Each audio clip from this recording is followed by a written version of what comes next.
प्यारे बच्चों, शहर से बहुत दूर ये छोटा सा गांव, इसका नाम था रांझना।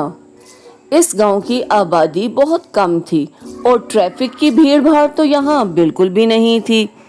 इस गांव के एक तरफ लगता था घना जंगल, जहाँ पे बेपनाह दरख्त थे, बहुत बड़े और छोटे जानवर थे, और दूसरी तरफ बहती थी एक बड़ी सी नदिया, जिसकी वजह से ये शहर से बिल्कुल कटा हुआ अलग थलग गांव था। इसी गांव में रहता था मीरू। मीरू गरीब था लेकिन बहुत मेहनती था। उसकी एक बेटी थी सीमा। सीमा को किताबें पढ़ने का बहुत शौक था और खास तौर पे परियों की कहानियां।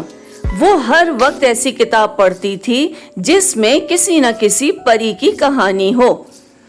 वो ये कहानियां पढ़ के अपनी सहेलियों को बड़े शौक से सुनाती थी और उसकी सहेलियां ये कहानियां बहुत पसंद करती थीं। चलो बाकी कहानी कल सुनाऊंगी।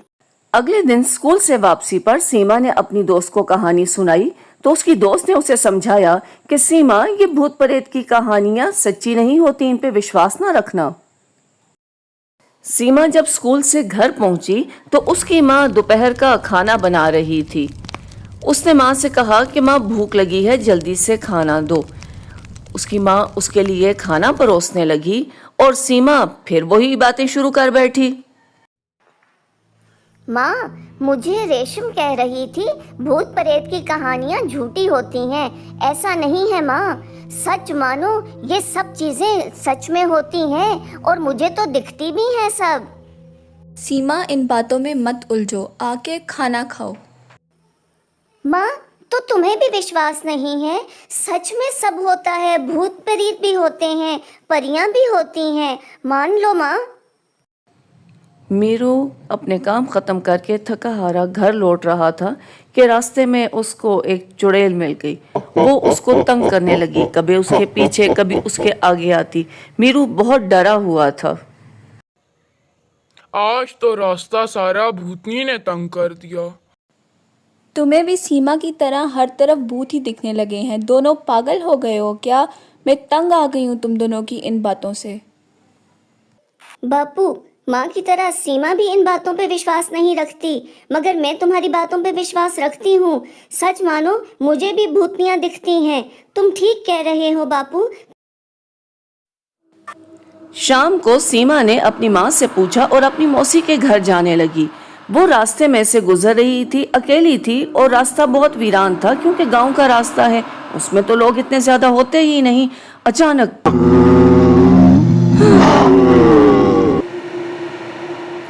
बचाओ बचाओ, अरे मेरे पीछे भूत आ गए हैं। बचाओ बचाओ, भागो भागो, माँ माँ कहाँ हो? भूत है। उधर सीमा के माता पिता अपने घर के कामकाज खत्म करके पेड़ की छांव में बैठे बातें कर रहे थे कि इतने में उन्हें सीमा की चीखों पुकार सुनाई देने लगी। वो घबरा गए, परेशान हो गए। छोड़ मेरी बेटी को, मैं तुझे मार डालूंगी।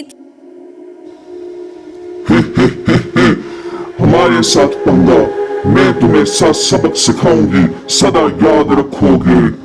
आज से तुम मेरे अशनाप में हो, अब देखना तुम लोगों का क्या हशर होगा। हा हा हा हा हा हा हा। देखते जाओ। फिर उस चुड़ैल ने ऐसा जादू किया उन सब पे कि वो चलते चलते उस बड़े पेड़ के तने के अंदर घुस गए, गायब हो गए। कोई नहीं जान पाया ये सब लोग कहाँ गए। गांव के सब लोगों के लिए ये मुइम्मा ही रहा कि आखिर ये तीनों कहाँ चले गए। उनका घर और वो पेड़ सुनसान हो गए जहां वो तीनों रहते थे।